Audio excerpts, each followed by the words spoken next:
Assalamualaikum warahmatullahi wabarakatuh.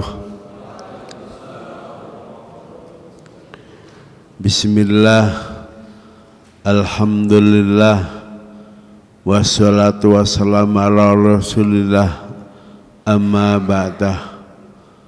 Waqad qala Allahu ta'ala fi kitabil karim, a'udzu billahi minasyaitonir rajim. Bismillahirrahmanirrahim. Qul bi fadlillahi wa bi rahmatihi fa bidzalika falyafrahu huwa khairum mimma yajma'un. Shadaqallahu alim wa shadaqa rasul karim. Yang sama-sama kita hormati segenap pimpinan SIK P3, para dosen, para pejabat utama, dan seluruh mahasiswa P3 SIK, baik jenjang S1, S2 maupun S3. Kita bersyukur pagi hari ini alhamdulillah, tepat di hari Kamis tanggal 28 Oktober bertepatan dengan tanggal 11 Rabiul Akhir atau Ba'da Mulud tahun 1445.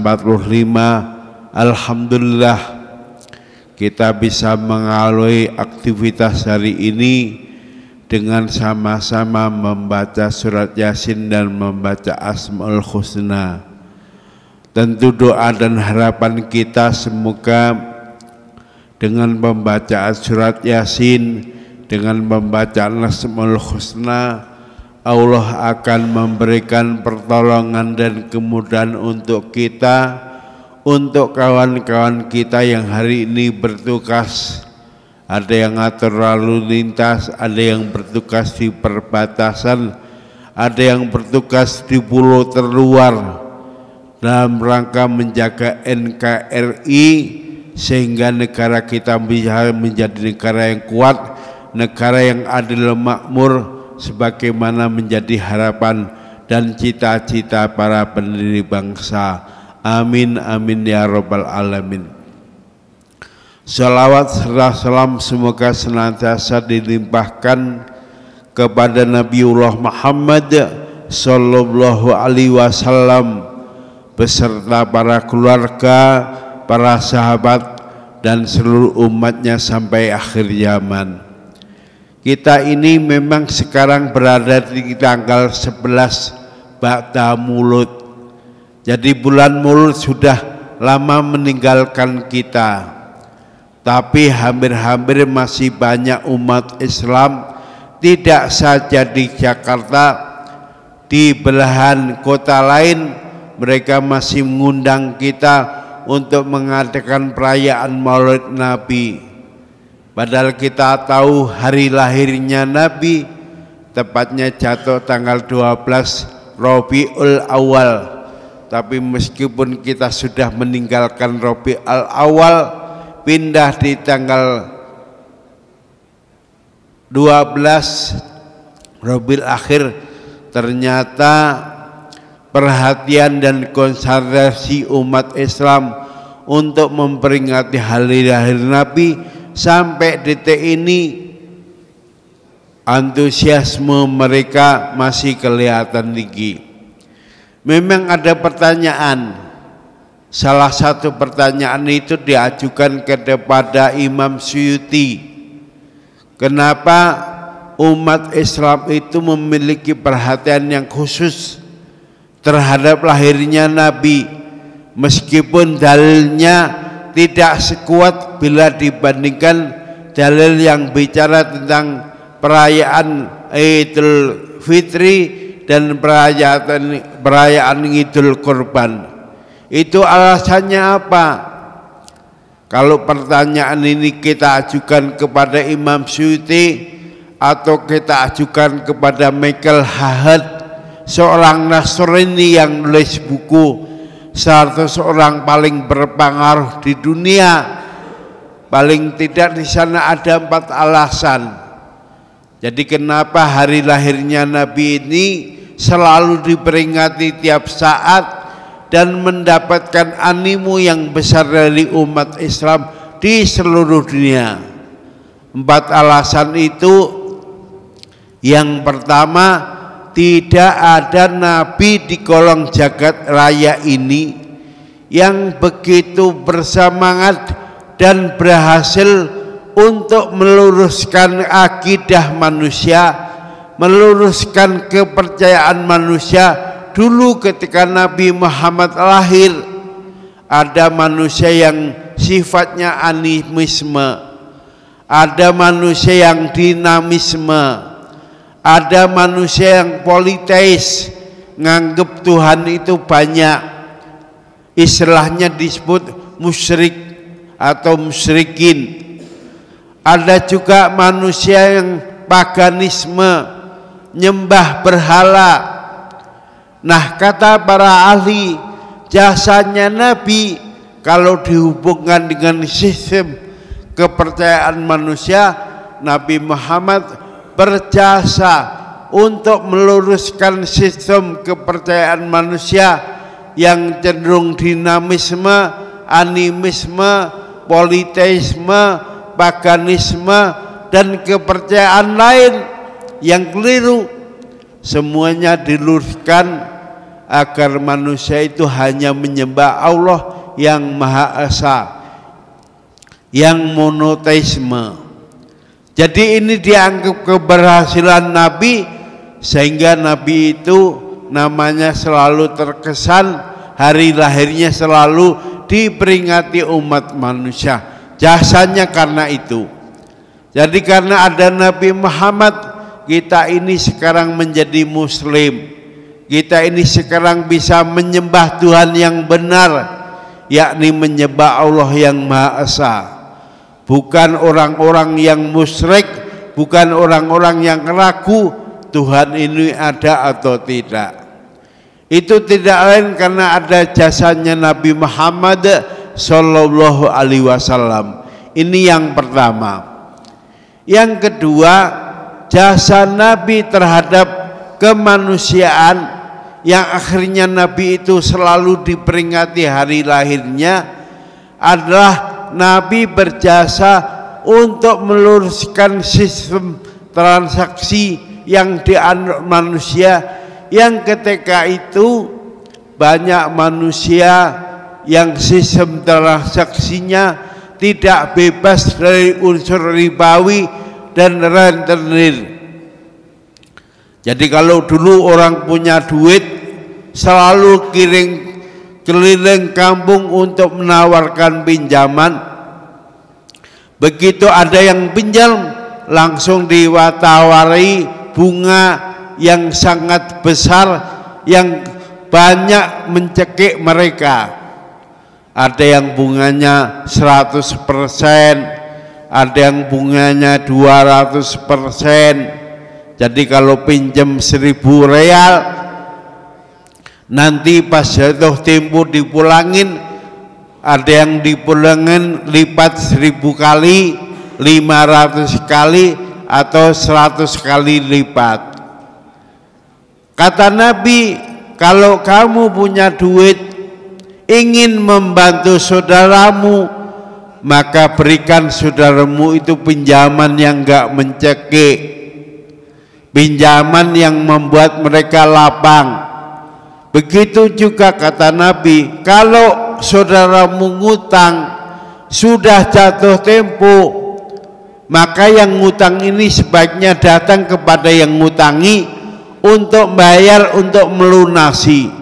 Kalau belum bisa melunasi, maka yang ngutang nggak boleh maksa agar saudaranya tadi mulangin pinjaman, apalagi maksa-maksa, bahkan kalau perlu merampas apa yang dimiliki agar saudaranya tadi mulangin pinjaman.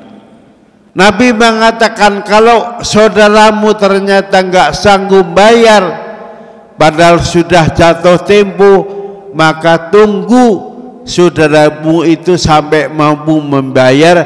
Jangan dipaksa-paksa, jangan dikirim debt collector untuk memaksa saudaramu itu bayar. Nah, sekarang mari kita lihat, Nabi Muhammad itu sudah berlalu kurang lebih 15 abad yang lalu. Tapi abad ini ternyata praktek-praktek jahiliyah kembali diterapkan. Sekarang ini musim pinjol, pinjaman online. Kadang-kadang ketika ada orang pinjam, itu syaratnya tidak saja mulangin separuh 100%, bahkan ada pinjol yang sangat mencekik, kalau mulangin itu minta 200%. Sehingga sekarang ini ada laporan banyak orang mati bunuh diri karena nggak tahan tiap hari diteror oleh debt collector. Maka adik-adik para mahasiswa nggak usah tertarik terhadap pinjol, karena pinjol itu umumnya memberikan bunga yang mencekik, bunga yang menjadi tambahan dan dipersyaratkan dalam akad. Itulah yang namanya ribawi, itulah yang namanya rentenir. Jadi sekarang ini banyak pinjol yang nggak resmi, kemana-mana menawarkan pinjaman, tapi begitu kita pinjam, orang itu nanti dikenai bunga yang sangat banyak. Bunga itu sangat memberatkan, bahkan bisa jadi bunga itu akan mencekik orang tadi. Nah, kata Nabi, kalau ada orang membantu yang lain semangatnya untuk nyari untung, minta bunga yang besar, itu kelakuannya orang jahiliyah. Saya sudah berkali-kali bilang kepada OJK, menyampaikan kepada Badan Keuangan Negara, tolong pinjol itu ditutup saja, jangan sampai dibiarkan berkeliaran menawarkan pinjaman yang mencekik, semangatnya tidak membantu orang lain. Nah, kata Nabi itu pernah ngasih saran begini, untuk yang pinjam, bagi yang pinjam sudah jatuh tempo, maka utangnya segera dibayar. Jangan tarsok, apalagi segera sengaja berkelit untuk menghindari membayar utang, nggak boleh. Nah, kalau ada orang utang sudah jatuh tempo, dia nggak segera bayar tapi malah berkelit, Nabi mengatakan matlul ghaniyyi zulmun, nunda-nundanya orang yang bayar utang. Sudah jatuh tempo, dia mampu membayar tapi tidak segera membayar, maka penundaan itu dianggap perbuatan zalim. Sebaliknya, kalau ada orang utang ternyata sudah jatuh tempo, orang itu nggak sanggup bayar, kata Nabi, ya tunggu saudaramu sampai mampu membayar, fanadhiratun ila maisarah, tunggu sampai utang saudaramu itu bisa bayar utang dengan baik, tidak memberatkannya. Jadi jangan dipaksa-paksa, jangan dikirim debt collector untuk maksa bayar utang. Nah, kalau kamu sanggup dan sabar bisa menunggu utangmu tadi, sanggup bayar utang sampai dia longgar, maka kamu memberi kelonggaran itu sama saja kamu membantu saudaramu untuk bayar utang. Ini merupakan amal yang baik. Jadi jangan seperti para debt collector, mereka datang bahkan kadang-kadang maksa bayar utang, pinjam motor, motornya masih dipakai ngocek, sudah dirampas di pinggir jalan. Jadi kalau Pak Polisi lihat begini, tangkap saja itu. Lah terus gimana Pak? Ya tunggu, nggak usah ditarik di pinggir jalan, tunggu sampai saudaramu itu sanggup bayar dan bisa bayar utangnya ketika dia longgar. Itu semangatnya namanya nolong. Kalau kamu semangatnya nolong, kepada saudaramu. Maka ketika saudaramu nggak punya duit, kasih pinjaman, tapi jangan diberikan bunga yang mencekik, bunga yang sangat membahayakan. Itu yang diajarkan Nabi. Jadi jasa Nabi yang kedua, kenapa Nabi akhirnya hari lahirnya diperingati manusia? Banyak manusia yang akhirnya memperingati hari lahir Nabi, itu tidak lain karena Nabi berjasa untuk meluruskan sistem transaksi manusia yang awalnya mencekik, yang awalnya pakai bunga tinggi, sama Nabi dirubah. Kita itu kalau minjemin niatnya karena ingin nolong, niatnya karena ingin membantu. Jadi silahkan kalau misalnya kita punya uang banyak, tahu ada kawannya nggak mampu, ya kawannya dikasih pinjaman saja. Jangan suruh pinjam tapi nanti disuruh bayar utangnya dengan bunga tinggi. Nah, menerapkan bunga tinggi ini termasuk kelakuan orang-orang Arab jahiliyah yang sudah ditinggalkan Nabi. Tapi nampaknya sekarang ini banyak pinjaman online, tapi kelakuannya mirip dengan Arab jahiliyah. Jadi kalau adik-adik misalnya mau meminjamkan kepada orang lain, ingat niatnya kita ingin membantu, niatnya kita ingin menolong.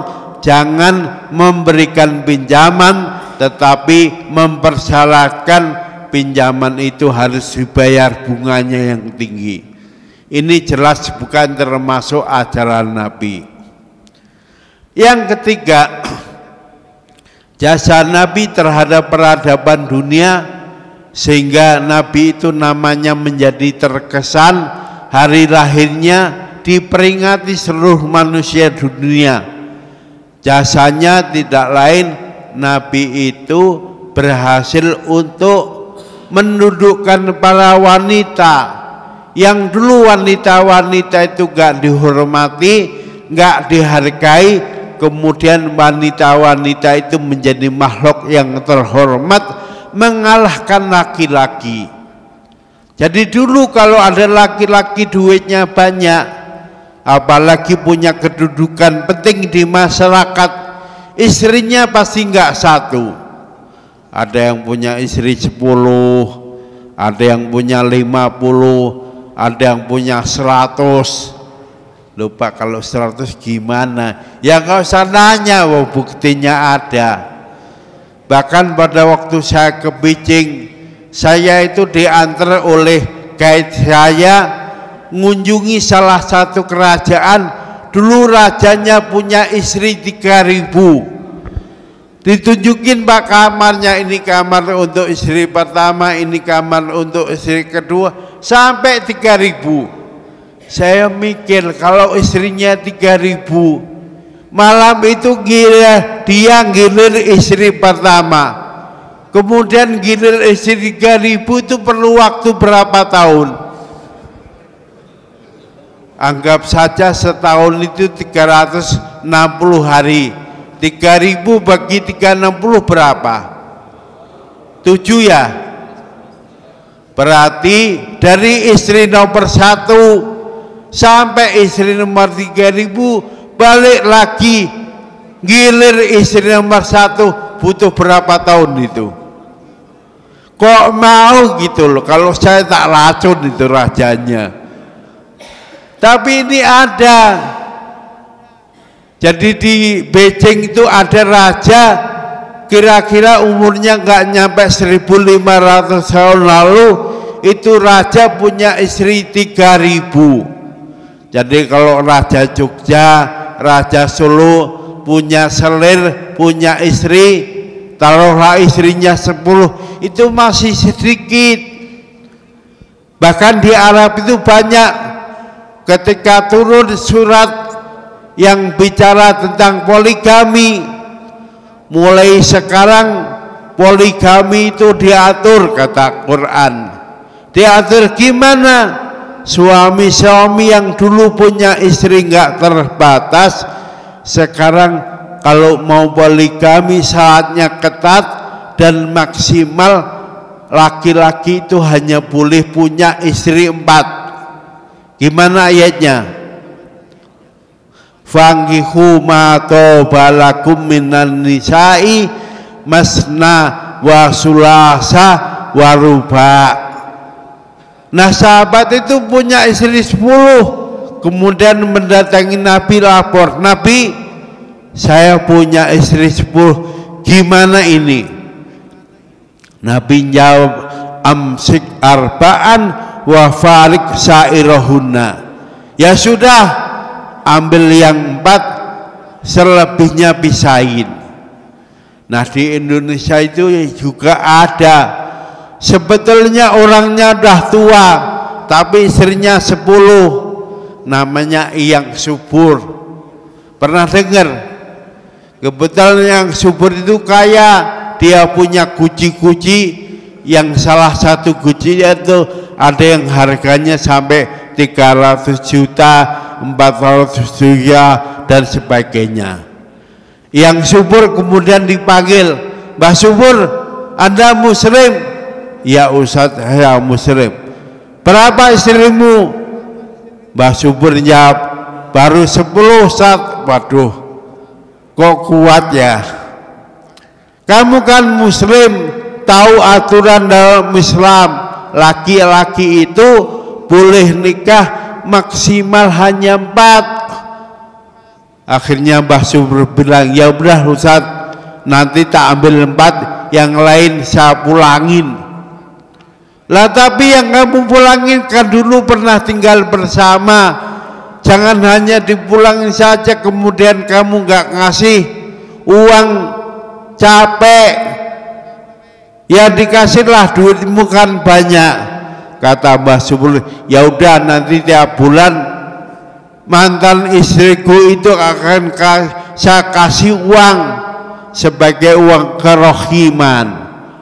Untungnya Mbah Subur ini baik, jadi sekarang dia hanya memelihara 4 istri, yang nomor 5, 6, 7, 8, 9 dipulang lagi, di mana tiap bulan dia ngasih uang kerohiman.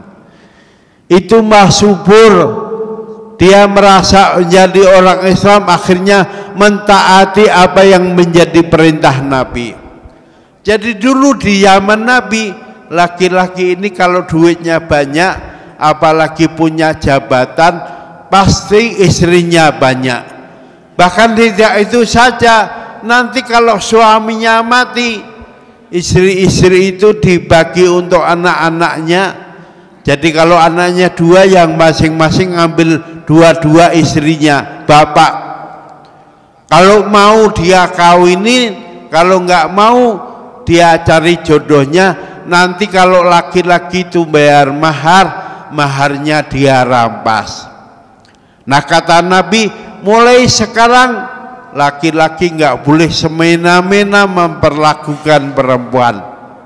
Gimana Nabi? Ya boleh poligami tapi maksimal 4. Ini yang pertama.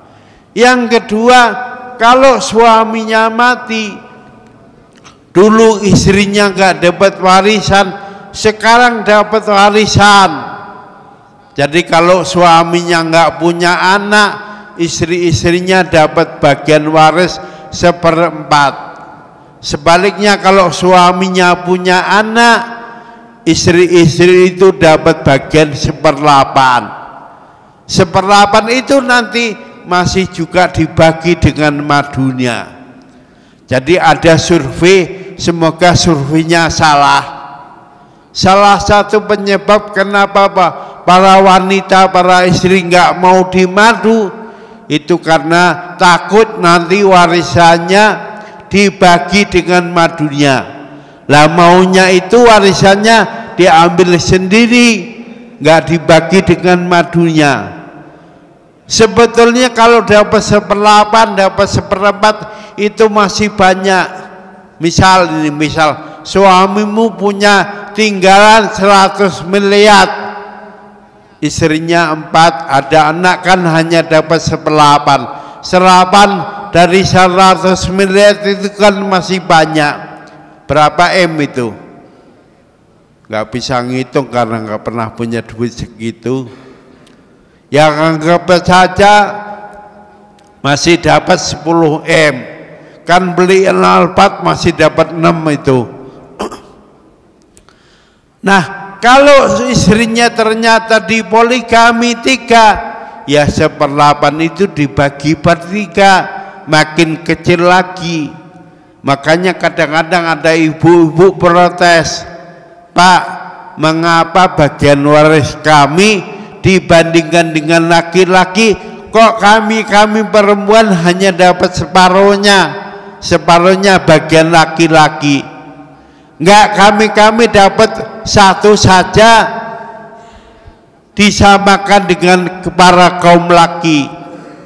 Nah, ternyata pertanyaan itu kemudian dijawab oleh Allah dalam Quran. Kenapa laki-laki dapat warisan 2 kali lipat daripada yang diterima perempuan? Itu karena laki-laki kalau nikah dia akan dihadapkan 2 kewajiban, dan dua-duanya nggak pernah dialami kaum ibu. 2 itu, yang pertama, kalau ada laki-laki nikah, laki-laki harus bayar mahar. Siapa yang menerima mahar? Tentu ibu, istri. Lah tapi Pak, maharnya hanya seperangkat alat sholat. Lah kenapa mau dulu nggak minta mobil aja, minta Alphard misalnya? Nggak punya Pak. Lah kalau nggak punya ya sudah diterima aja berapapun mahar yang dulu diberikan suami. Intinya mahar itu wajib dibayar suami, istri yang bagian terima. Laki-laki kewajiban mahar itu hanya dibebankan untuk laki-laki. Yang kedua, setelah terjadi pernikahan, maka laki-laki ini wajib memberikan nafkah, ngasih makan, ngasih minum, ngasih obat-obatan, bayarin kalau haji, bayarin kalau jalan-jalan. Istri yang bagian terima, yang nyari duit laki-laki. Nah, karena laki-laki itu punya kewajiban ganda, memberi mahar dan memberi nafkah, dan dua-duanya yang terima kaum perempuan, maka wajar kalau dalam hal bagi waris, istri dapat bagian hanya separuhnya yang diterima laki-laki. Kenapa? Ya karena laki-laki itu tugasnya berat seperti itu. Itu adalah jasa yang diberikan Nabi kepada perempuan. Jadi dengan lahirnya Nabi, yang banyak diuntungkan itu kaum ibu. Justru kesenangan laki-laki yang dikurangi. Maka mestinya maulid Nabi itu yang banyak merayakan mestinya kaum ibu. Sebagai ungkapan syukur, kaum ibu itu telah banyak dibela oleh Nabi Muhammad Sallallahu Alaihi Wasallam. Nah, jasa terakhir yang disampaikan Nabi kepada umat manusia adalah Nabi berjasa untuk membela anak perempuan dari penindasan yang dilakukan kaum bapak. Jadi menjelang Nabi menyampaikan dakwah kepada umat manusia, masih banyak suku yang ngawur. Suku ini seringkali nguburin anak perempuan. Jadi Allah ngasih rezeki anak perempuan yang cantik, yang mungil. Mereka gak syukur, mereka malah pergi ke tengah padang pasir. Anak perempuan itu kemudian dikuburkan hidup-hidup. Karena anak perempuan itu anggapan mereka hanya merepotkan, hanya ngabisin beras. Kalau suku itu perang, perempuan itu malah menjadi beban. Maka banyak laki-laki yang kurang iman, kurang syukur kepada Allah. Kalau diberikan anak perempuan, mereka gak gembira, mereka malah menguburkan perempuan tadi hidup-hidup. Nanti disinggung di surah An-Nahl ayat 58. Jadi dulu kalau ada keluarga istrinya hamil, punya anak perempuan, si bapaknya justru murung, mukanya merah pada marah karena istrinya ngelahirin anak perempuan. Nah kalau tahu istrinya punya anak perempuan, ini suami, ini laki-laki, kemudian ya tawaro minal qaumi, mereka ngumpet, mereka nggak pergi ke gardu jaga lagi, nggak mau ngobrol dengan temennya. Mengapa? Karena temennya ngolok-ngolok, ah kamu hanya punya anak perempuan, ngerepotin, hanya ngabisin beras. Kalau suku kita perang, anakmu nggak bisa bantu.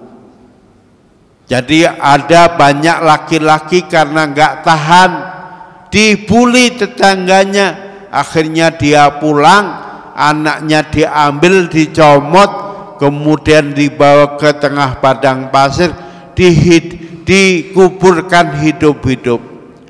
Nah, Allah menggalari kalau ada bapak mereka nggak syukur dikasih anak perempuan, malah menguburkan hidup-hidup.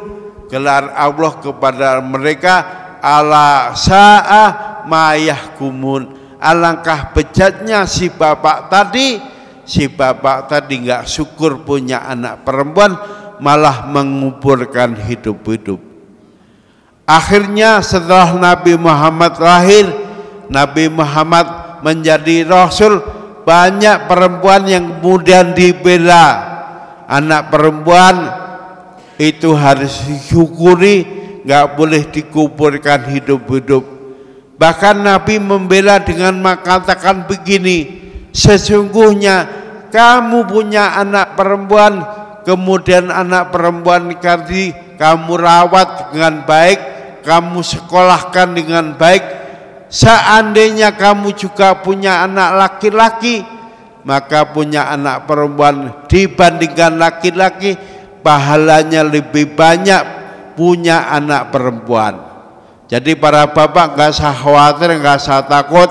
Nanti kalau punya anak perempuan, bersyukurlah kepada Allah karena anak perempuanmu itu memiliki pahala yang banyak dibandingkan dengan punya anak laki-laki.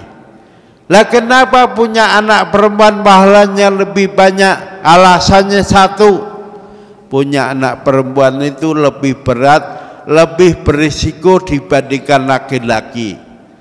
Kalau perempuan hamil biasanya membawa aib, bapak harus jaga anak perempuannya biar selamat. Beda dengan laki-laki, laki-laki yang menghamili itu nggak kelihatan dibandingkan kalau anak perempuan hamil tanpa nikah. Biasanya malunya kemana-mana. Nah karena punya anak perempuan lebih berat, lebih berisiko dibandingkan punya anak laki-laki, maka Allah bilang sesungguhnya punya anak perempuan itu kalau dirawat dengan baik pahalanya lebih banyak dibandingkan punya anak laki-laki. Itulah jasa Nabi Muhammad terhadap peradaban. Nabi meluruskan akidah kita, Nabi meluruskan cara transaksi yang tidak ada ribawi, dan Nabi menghormati para kaum ibu dan menghormati anak perempuan. Karena jasanya begitu, wajar kalau Nabi Muhammad kemudian menjadi tokoh yang banyak diingat umat Islam di seluruh dunia, dan kemudian hari lahirnya diperingati sebagai Maulid Nabi. Saya kira ini, terima kasih. Usikum wa iyaya bitaqwallah. Wassalamualaikum warahmatullahi wabarakatuh.